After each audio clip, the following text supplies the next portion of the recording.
কি খবর রাজাকারের নাতিপুতিরা? আহ, আমাদের জুলাই আন্দোলনের একটা অন্যতম স্লোগান ছিল এটা, যে সাংবাদিক প্রভাস আমিন দিবস গেল গতকালকে। ওনার প্রশ্নের উত্তরে শেখ হাসিনা যখন রাজাকারের নাতিপুতি সবাইকে বলল, তখন আমরা হচ্ছে যে প্রতিবাদ করলাম। বিশ্ববিদ্যালয়ের শিক্ষার্থীরা বলল পেরোয় এসে যে তুমি কে আমি কে, রাজাকার রাজাকার, কে বলেছে কে বলেছে, স্বৈরাচার স্বৈরাচার। আহ, কোথাও কোথাও বলা হয়েছিল সরকার সরকার। তারপরে স্লোগান ছিল হচ্ছে যে চাইতে গেলাম অধিকার, হয়ে গেলাম রাজাকার। গতকালকে রাতে 1 বছর পরে এসে আমরা স্লোগান শুনলাম তুমি কে আমি কে, রাজাকার রাজাকার। কে বলেছে স্বৈরাচার স্বৈরাচার, ওইটার আর কোনো উচ্চারণ নাই। চাইতে গেলাম অধিকার, হয়ে গেলাম রাজাকার, তারও উচ্চারণ নাই। কারা এসব মিছিল করতেছেন? আপনারা কি ভাবতেছেন যে বাংলাদেশের রাজাকার শব্দটা আপনারা নর্মালাইজ করে ফেলবেন? It will be accepted? Never. স্বৈরাচারের প্রশ্নে আমরা রাজাকার শব্দটাকে স্যাটায়ার হিসাবে গ্রহণ করেছিলাম, স্যাটায়ার হিসাবে আমরা এটাকে ব্যবহার করেছিলাম। শহীদ আবু সাঈদের ফেসবুক পোস্টও সেই জিনিসটা খুব ক্লিয়ার ছিল।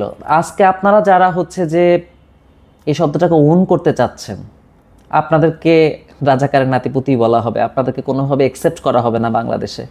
এবং আপনারা যদি মনে করেন হাসিনা পরবর্তী বাংলাদেশের রাজাকার শব্দটাকে অ্যাকসেপ্ট করে বাংলাদেশের মহান স্বাধীনতা যুদ্ধের শহীদদের সাথে, বাংলাদেশের লক্ষ লক্ষ মুক্তিযোদ্ধাদের সাথে হচ্ছে যে বেইমানি করা হবে, বা আমরা নতুন প্রজন্মরা করব, বা আমাদের আগামী প্রজন্মকে সেই রাস্তায় ধাবিত হওয়ার জন্য শিক্ষা দিব আমরা, আপনারা খুব ভুল করতেছেন।